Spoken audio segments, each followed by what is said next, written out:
रसूलुल्लाह सल्लल्लाहु अलैहि वसल्लम फरमाई د جمعې په ورځ باندې یو خاص ساعت دی، یو خاص وخت دی چې کوم بنده مومن په هغه کې دعا وغواړي نو الله ورله دعا قبلوي. مثلا یو سړی قرضدار دی او په هغه وخت کې د جمعې په ورځ باندې په هغه ټیم کې د الله نه وغوښتل چې الله زما قرضونه خلاص کړي، نو الله به ورته قرضونه خلاص کړي. یا یو سړی بیمار دی او په دغه وخت کې د جمعې په ورځ باندې د الله نه وغوښتل چې یا الله مال صحت راکړي، الله به یې جوړ کړي. یا د یو سړي روزګار او کاروبار نشته دی او د الله نه د جمعې په ورځ باندې په دغه ټیم کې وغوښتل چې یا الله ماله کاروبار راکړي، روزګار راکړي، نوکري راکړي، الله به یې ورته ورکړي.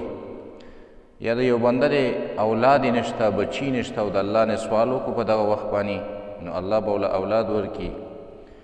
یا یو سړی په لانجو کنجو کې راګیر دی، عدالتونو کیسونو کې راګیر دی او د جمعې په ورځ په دغه خاص وخت کې د الله نه دعا وکړله نو الله به د لانجو د شرونو نه راخلاص کړي. رسول الله صلی الله علیه وسلم فرمایي ان فی الجمعة لساعة لا یوافقها مسلم. رسول الله صلی الله علیه وسلم وایي د جمعې په ورځ باندې یو خاص وخت دی، یو خاص ګړۍ ده. کم مسلمان چې په هغه ټیم کې یسأل الله فیها خیرا د الله نه د خیر سوال وکړي، د حرام او د ګناه سوال ونه کړي بلکې د خیر او د جایز شي سوال وکړي، الا اعطاه مگر الله به دې بنده له ورکړي.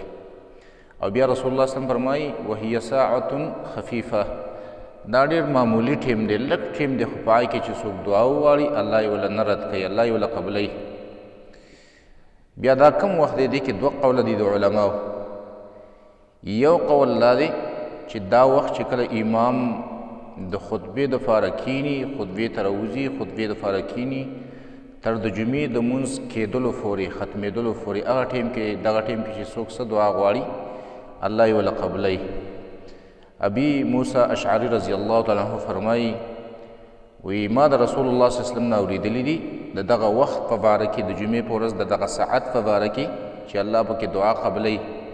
وی ما د رسول الله صلی الله علیه وسلم اوریدلی هي ما بین ان یجلس الامام الى ان تقضي الصلاه، دا هغه وخت دی کله چې امام د خطبې دپاره کیني تر دې چې مونځ وشي، یعنې دغه وخت کې 10 منټه دي، 20 منټه دي، فاو وخت دی، دغه ټیم کې چې څوک څه دعا وکړي الله یې ورله نه رد کوي.